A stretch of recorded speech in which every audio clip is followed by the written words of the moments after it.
আমাকে কেমন দেখা যায়? বয়স্ক বয়স্ক দেখা যায়? ভালো লাগে না, না? তা দেখা যায় বয়স্ক বয়স্ক। আমি ঘটক মানুষ, আমার বয়স দিয়ে কী হবে? আমি তো ঘটক। আমি একে যে পুকুর পাড়ে দাঁড়িয়ে দেখেন না ভিডিও বানাচ্ছি, তো স্পট ভালো না, তবু করতেছে একটা পুকুর পাড়ে দাঁড়িয়ে। দেখেন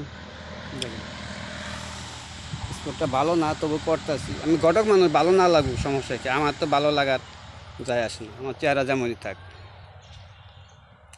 আমি ঘটক মানুষ, ভালো না লাগুক।